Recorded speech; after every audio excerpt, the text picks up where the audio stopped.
voz me chama sobre as águas, onde os meus pés podem falhar, e ali te encontro no mistério, em meio ao mar, confiarei.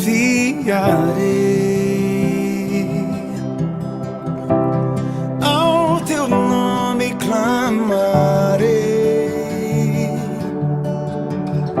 e além das ondas olharei. Se o mar crescer, somente em ti descansarei, pois eu sou teu e tu és meu.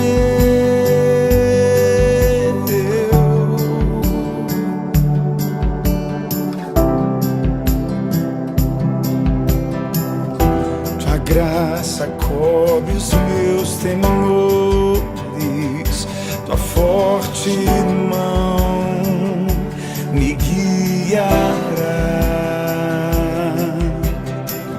Se estou cercado pelo medo, tu és fiel, nunca vais falhar. Ao teu nome clamarei, e além das ondas olharei. Se o mar crescer, somente em ti descansarei, pois eu sou teu e tu és meu.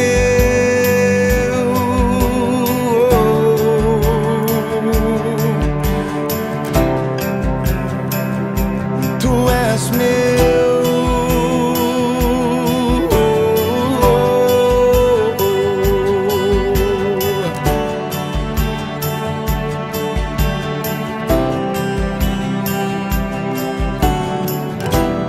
Guia-me para que em tudo em ti confie, sobre as águas eu caminhe, por onde quer que chames.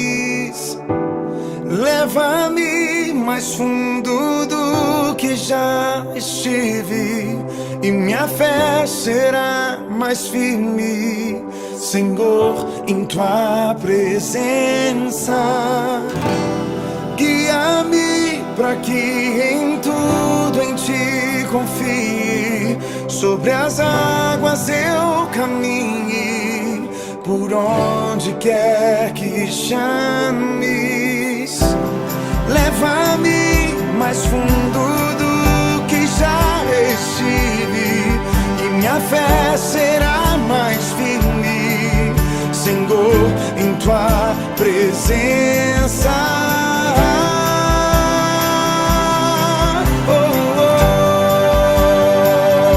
Em tua presença.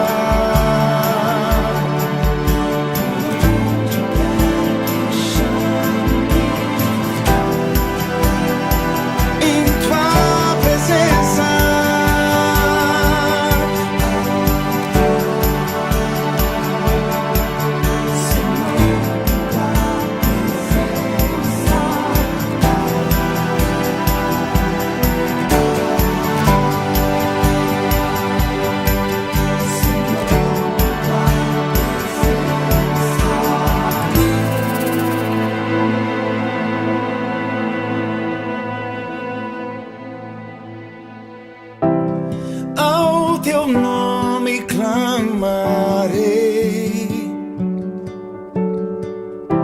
e além das ondas olharei. Se o mar crescer, somente em ti descansarei, pois eu sou teu e tu és meu.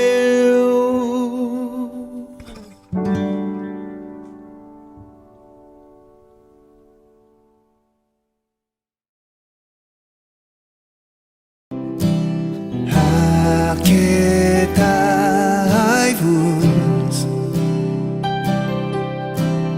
e saber que eu sou Deus, e saber que eu sou Deus.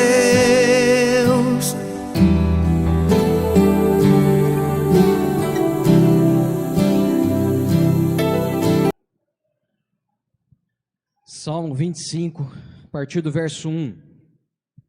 A ti, Senhor, eleva a minha alma, em ti confio, ó meu Deus.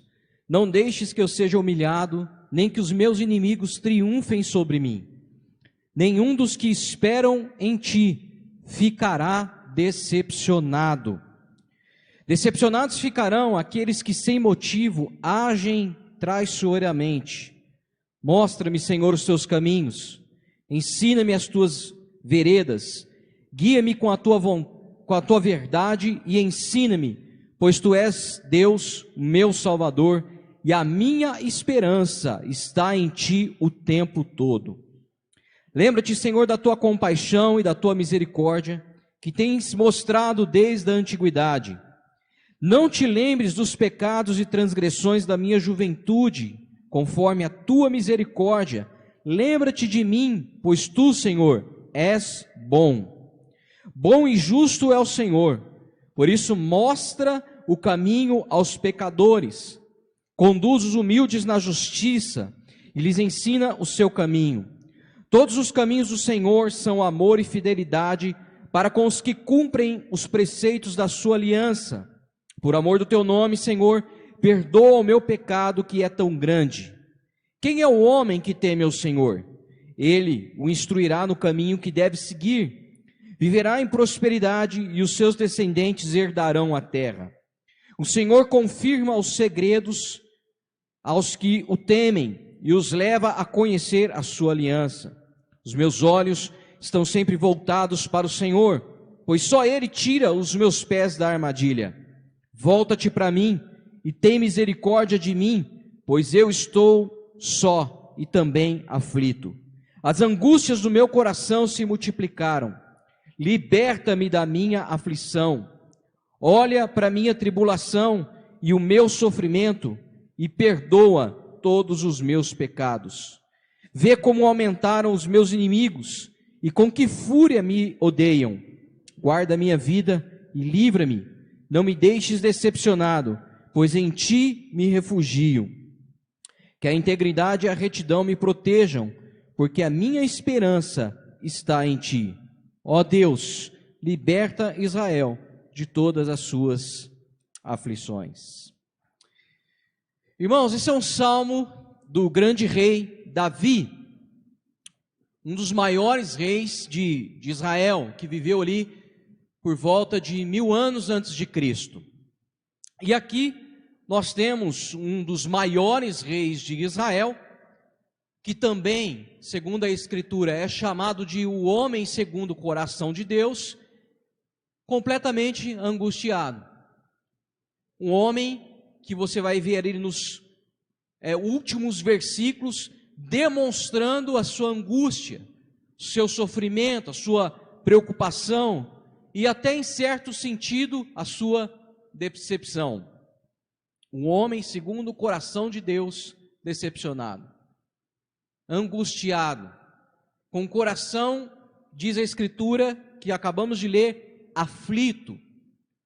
O contexto em que ele escreve esse salmo é um contexto desconhecido para a maioria dos teólogos, mas é possível que Davi tenha escrito esse salmo enquanto talvez fugia ali dos seus inimigos em uma das suas inúmeras guerras que participou, o que era comum, porque Israel vivia em guerra, ou talvez enquanto enfrentava ali uma crise pessoal, um dos episódios mais bem conhecidos na Escritura dessas crises pessoais é o seu conflito com os seus filhos.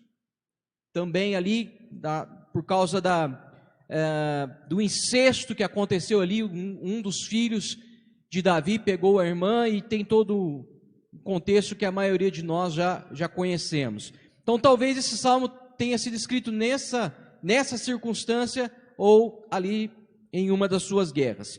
No entanto, o contexto, apesar de não ser específico, nós podemos aprender muito com esse Salmo de Davi. Ele nos traz aqui reflexões muito profundas e também muito importantes a respeito da nossa esperança, a respeito da nossa confiança em Deus. Ele nos traz algumas lições a respeito da disposição em se buscar a direção e a vontade divina, independentemente do contexto em que nós estamos vivendo. Nós vemos ali Davi orando nos primeiros versos justamente por isso. Mostra-me, ensina-me, guia-me. São verbos que denotam ali o coração de Davi, nessa disposição de entender, de compreender e de absorver qual o plano de Deus para a sua vida.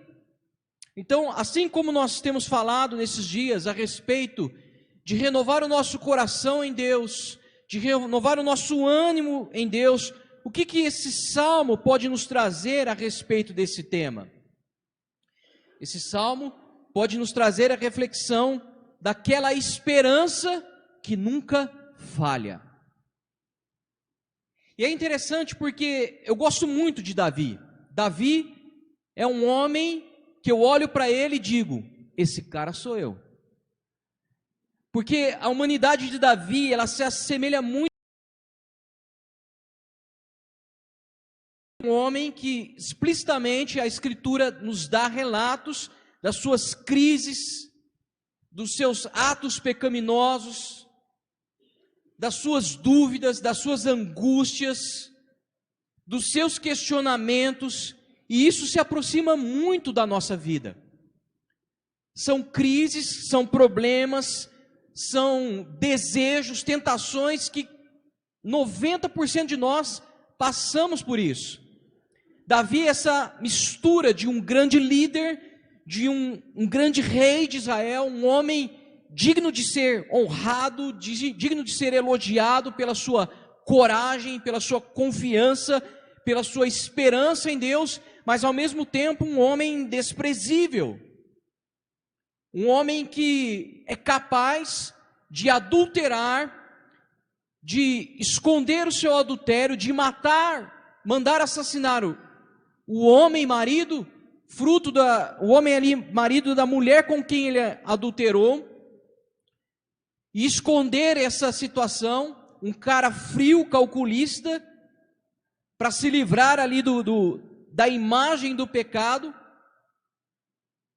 Um homem que tem problema com os seus filhos, com a disciplina dos seus filhos, com a educação dos seus filhos, com a falta de sabedoria e posicionamento diante de inúmeras circunstâncias que os seus filhos aprontam. Um homem que sofre tentações, sofre fraquezas, às vezes resiste, outras vezes cede, e por isso que a realidade da vida de Davi é muito parecida com a nossa, porque quem de nós também não passa por isso? Não sofre às vezes as tentações e às vezes cede a algumas tentações, outras vezes resiste. Todos nós temos essa capacidade maligna de calcular pecados, de planejar, de esconder. Então ele é um homem que peca, mas é um homem que se arrepende, peca novamente, busca a Deus, vive em angústia, clama, apesar de todo o seu passado, de todo o seu histórico, de todas as coisas errantes em sua vida, e mesmo assim esse homem errante é colocado na linhagem de Cristo, ao ponto do Cristo ser chamado filho de Davi. Então essa mensagem já deveria ser para nós motivo de alegria e de gozo, porque essa é a nossa história. Todos nós somos como esse homem, ao mesmo tempo dignos de honra por algumas ações, pensamentos e atitudes que nós temos, mas ao mesmo tempo também dignos de ser desprezíveis, por causa justamente de pensamentos e ações contrários à palavra de Deus. Então essa mensagem é uma mensagem de esperança para nós. E só o fato de Davi estar na linhagem de Cristo já deveria também nos deixar empolgados e confiantes na misericórdia de Deus. Pois independente dos nossos erros e das nossas imperfeições, Deus é capaz de pegar esse amontoado de contradições que nós somos nós e usar-nos para a sua glória e para o seu bom propósito nessa vida. Você é alvo da graça e da misericórdia de Deus. E a pergunta para nós que fica hoje, nessa manhã, é: quando é que a esperança não falha? Vamos tirar algumas lições aqui, junto com Davi. A esperança não falha quando nós estamos buscando a orientação de Deus. Então, o verso 4 e verso 5 nos dá justamente essa reflexão sobre Davi. Davi vai falar: mostra-me, ensina-me, guia-me.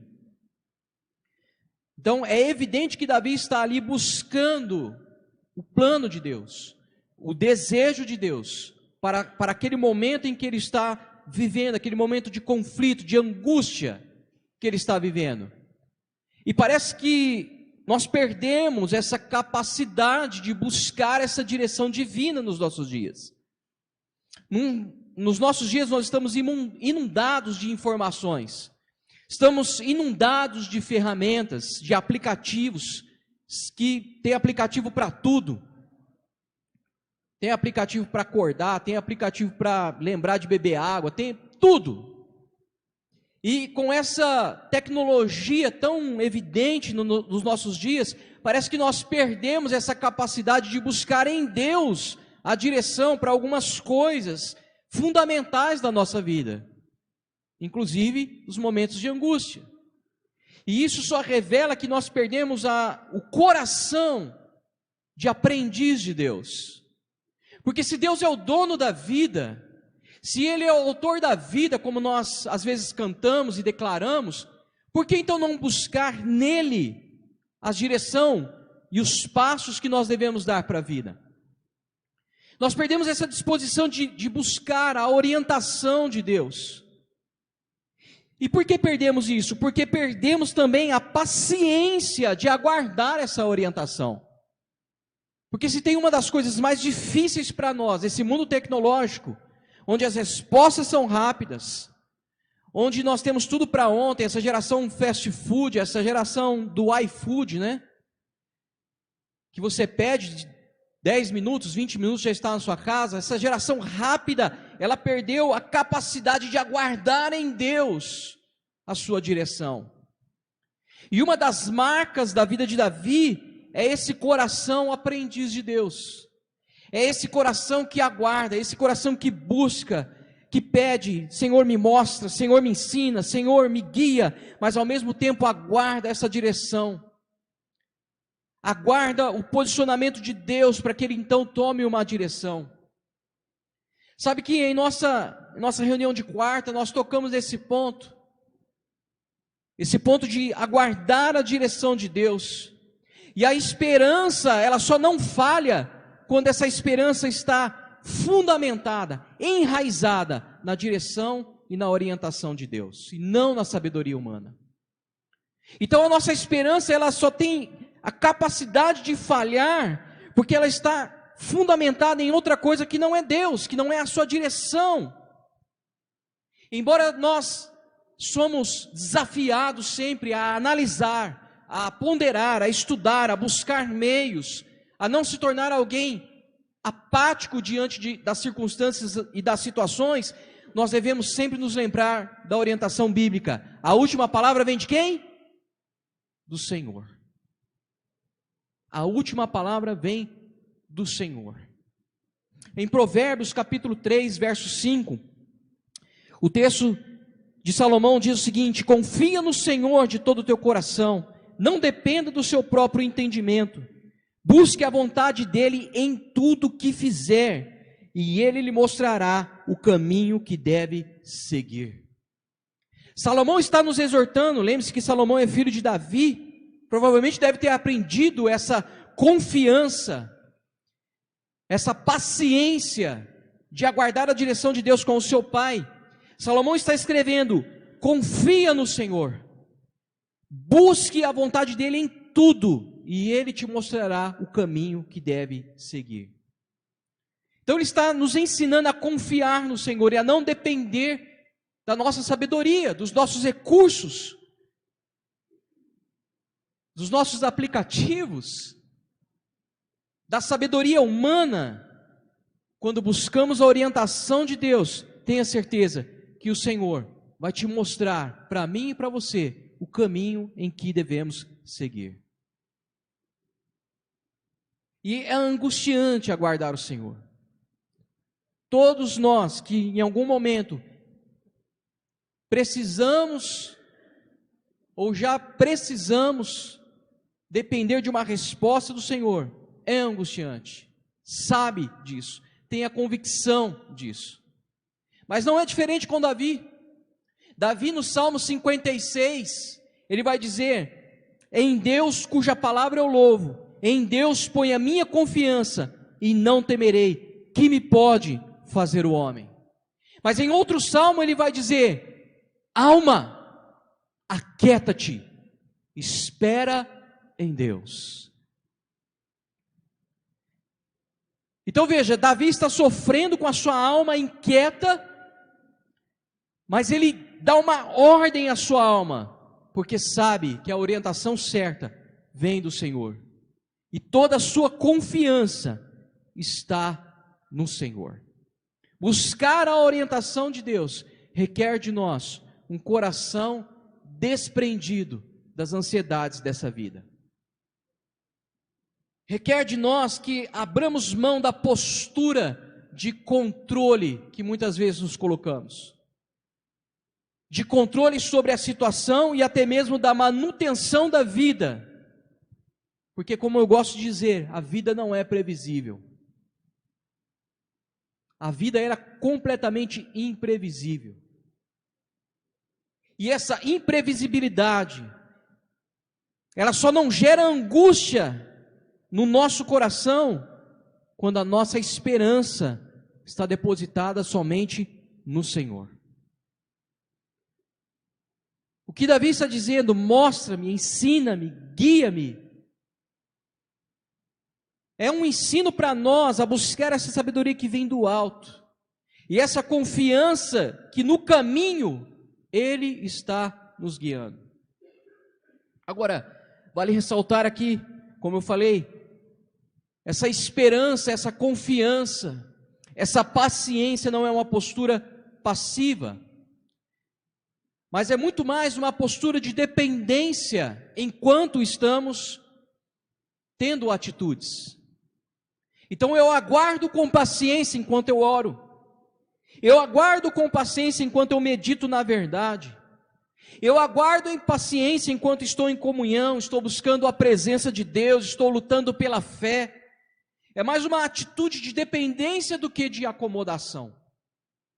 Eu aguardo em paciência, sabendo que do Senhor vem a resposta final, mas ao mesmo tempo não me torno passivo, a fim de que não haja. Jesus vai dizer isso lá em Mateus capítulo 6, capítulo 6, no Sermão do Monte, onde ele fala sobre a gente não se preocupar com as necessidades básicas dessa vida. Ele fala: busque o reino de Deus e a sua justiça, e todas essas coisas vos serão acrescentadas. Que coisas são essas? Comida, bebida, roupas, necessidades básicas, porque Deus é aquele que cuida das aves do céu, das flores do campo, certamente cuidará dos seus filhos. Então a esperança, ela não falha quando nós estamos pacientemente buscando a orientação de Deus em nossa vida. Mas quando é que a esperança não falha também? Quando confiamos no caráter de Deus. Davi vai nos ensinar isso através do versos 6 e 7. Ele expressa essa confiança, ele diz: lembra-te, Senhor, da tua misericórdia e da tua bondade, que são eternas. Então, em suma, por que as heresias existem hoje? E por que nós, como cristãos, devemos nos posicionar e repudiar veementemente uma distorção bíblica? Porque essas heresias distorcem o caráter de Deus. E ao distorcer o caráter de Deus, abala a nossa confiança em Deus. Consequentemente, rouba a nossa esperança. Então Davi apela para a lembrança de Deus. E por que ele apela? Porque ele sabe que a bondade de Deus e a sua misericórdia são eternas. Não muda.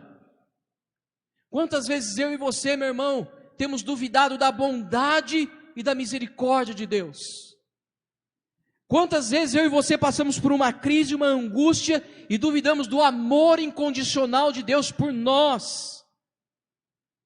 Davi sabia que Deus é um Deus de misericórdia, que é um Deus de amor incondicional. E por que ele sabia disso? Porque ele tinha provas disso.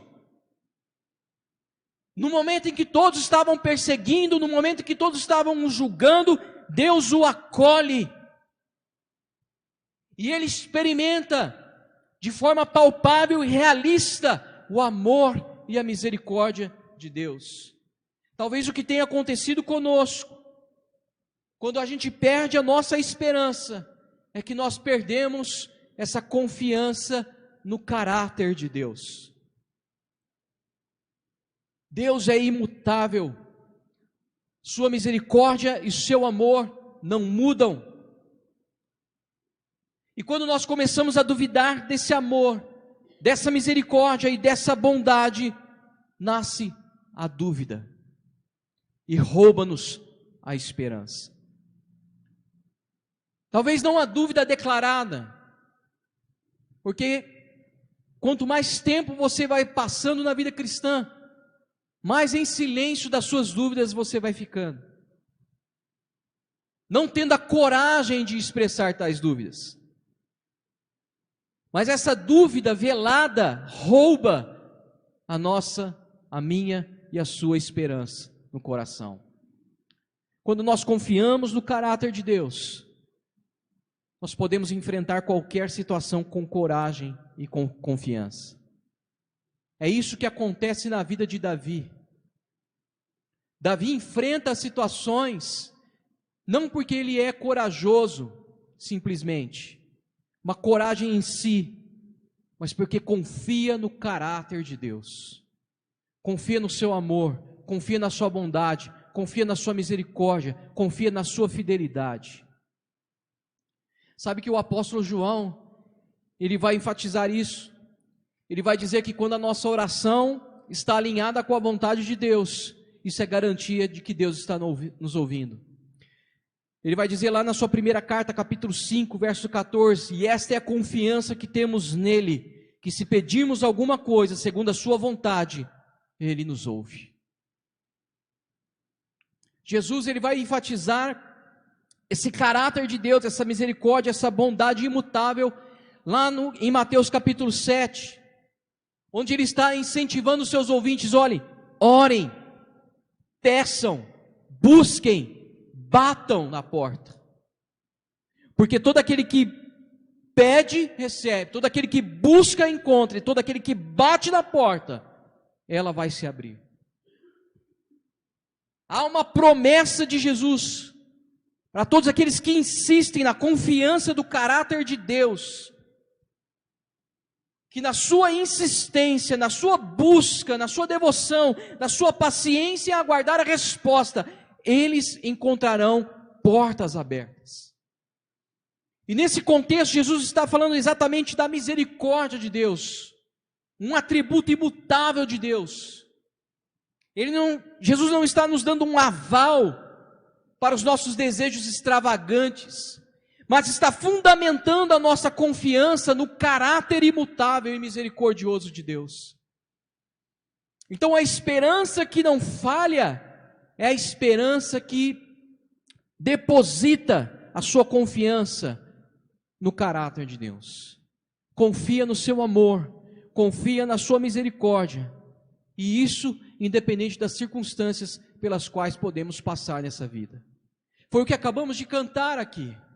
Todas as coisas cooperam para o bem daqueles que amam a Deus.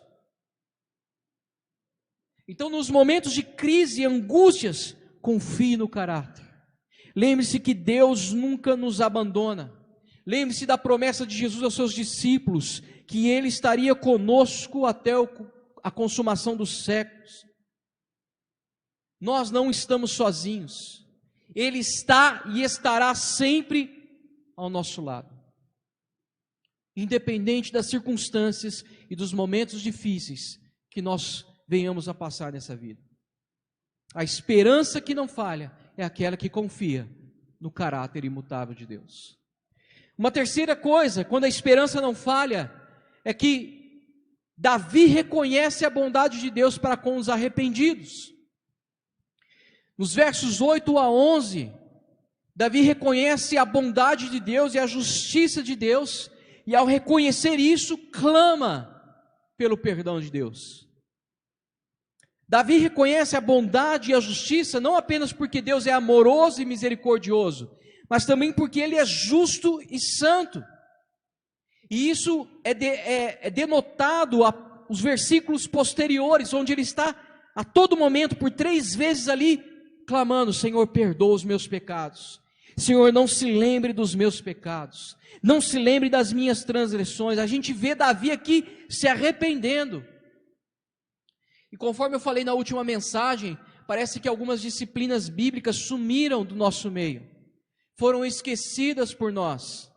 Na última mensagem eu falei sobre a questão do jejum de oração. Mas hoje, enfaticamente, parece que a confissão também se perdeu na nossa vida. Porque embora a gente enfatize a graça e a misericórdia de Deus, por outro lado, nós nos esquecemos que essa graça e misericórdia é para os arrependidos. Para todos aqueles que chegam e dizem: Senhor, tem misericórdia. Perdoa as minhas muitas transgressões. Uma confissão verdadeira é essa. É fruto de um reconhecimento da santidade e da justiça de Deus. Não apenas pela ótica do amor e da misericórdia, mas pela ótica do juízo de Deus. Davi reconhece isso. E a esperança só não falha quando nós estamos constantemente indo para os pés do Senhor, confiando nesse caráter em arrependimento. João também escreve isso lá na sua primeira carta, no capítulo 1, ele diz: se dissermos que não temos pecado, enganamos muito a nós mesmos, e a verdade não está em nós. Se porém, olha só, se porém confessarmos os nossos pecados, Ele é fiel e justo para nos perdoar e nos purificar de toda injustiça. Então a confissão faz parte do fortalecimento da nossa esperança nesse caráter de Deus. Nós falamos muito de Atos, estamos estudando Atos nas nossas reuniões de quarta-feira, e a pregação de Atos é carregado de arrependam-se e creiam no Evangelho. Na primeira pregação de Atos, lá no capítulo 2, Pedro se levanta e diz: arrependam-se. Quando eles estão diante dos fariseus ali, em Atos capítulo 3, verso 19, ele diz: arrependam-se, convertam-se. Lá em Atos 8, 22, quando ele tenta comprar os dons de Deus, oferecendo dinheiro aos apóstolos, Pedro fala: arrependa-se. Lá em Atenas, quando Paulo está pregando para aquele povo no Areópago, lá no capítulo 17, Paulo diz: arrependam-se. E já no final do livro de Atos, quando Paulo está diante do rei, lá diante do governador, aliás, não me lembro o nome agora, esqueci, Festo, diante de Festo, Paulo diz: arrependa-se. O arrependimento é essa confiança na graça, no amor, na misericórdia, sabendo que por nós mesmos nós não podemos manter uma vida justa diante de Deus. Buscar uma vida justa e santa é consequência desse arrependimento confiado na graça e na misericórdia.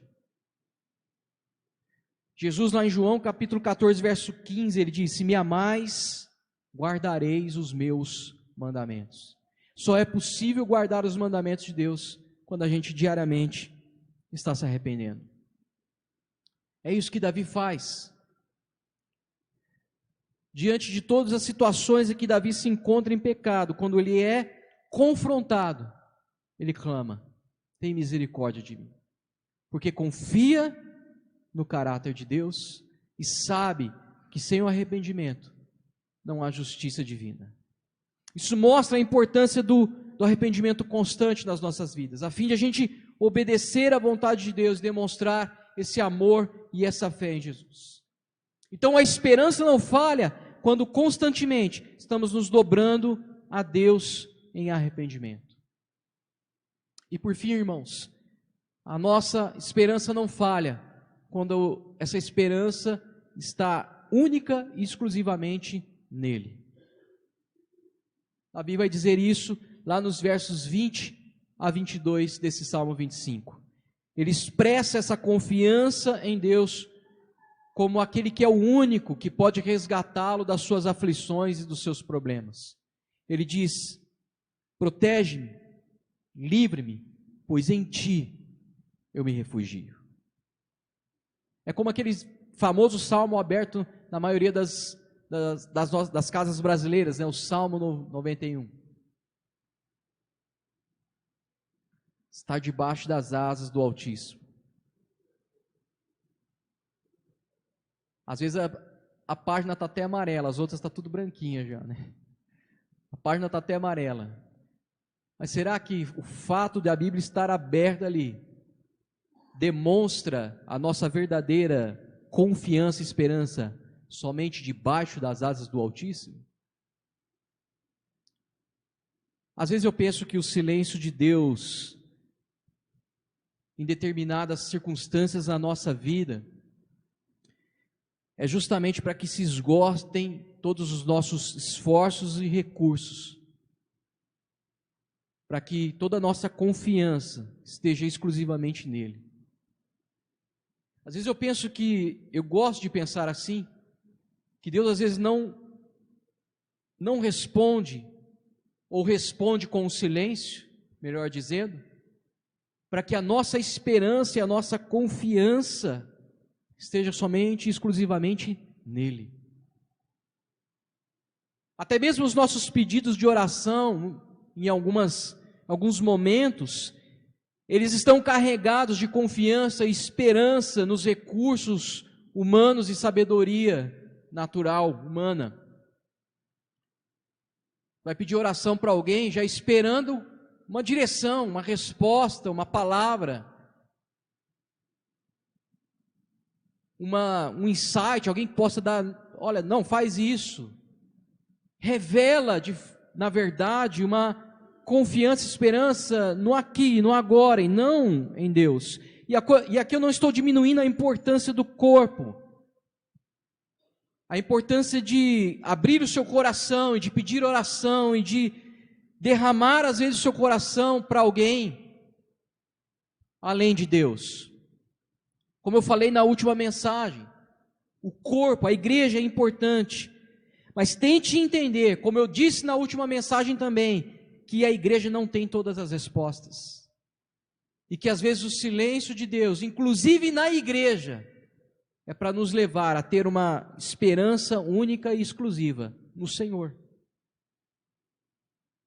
E sempre nós estamos falando disso, mas nunca é demais repetir: a nossa esperança não pode estar em nenhum lugar, não pode estar em governos, não pode estar em pessoas, não pode estar em nada. A nossa segurança não pode estar fundamentada em nada e nem ninguém que pertence a essa terra. Nossa esperança tem que estar no Senhor. Irmãos, isso é difícil para nós, principalmente quando você vive crises, momentos difíceis na sua vida. Essa semana mesmo nós passamos um momento difícil aqui, junto com a família do Léo. E como é difícil. A gente olha para o cenário de uma família como essa e às vezes compreende as dúvidas. A gente olha para o cenário político hoje e a gente compreende às vezes a angústia de algumas pessoas. O cenário social, o cenário moral, o cenário estrutural. É difícil aguardar e confiar única e exclusivamente em Deus. Mas Davi está dizendo isso e está nos ensinando que só Ele, e tão somente Ele, pode guardar e proteger a nossa vida. E por isso o nosso refúgio deve estar assim, deve estar nele. Como eu disse lá em Salmo 42, Davi vai dizer: por que está batidas, ó minha alma? Por que te perturbas dentro de mim? Espera em Deus, pois ainda o louvarei, a Ele que é o meu socorro e é o meu Deus. Lá em João 16:33, Jesus vai dizer para nós, como o próprio pastor Levi aqui orou: no mundo tereis aflições, mas tenha de bom ânimo, tenha coragem, porque Ele venceu o mundo. E isso nos mostra que se Jesus venceu o mundo, a nossa esperança deve ser colocada nele e não nas coisas terrenas. Nele e não em qualquer pessoa. Porque se Ele venceu o mundo, Ele tem, como diz aí os neopentecas, a chave da vitória.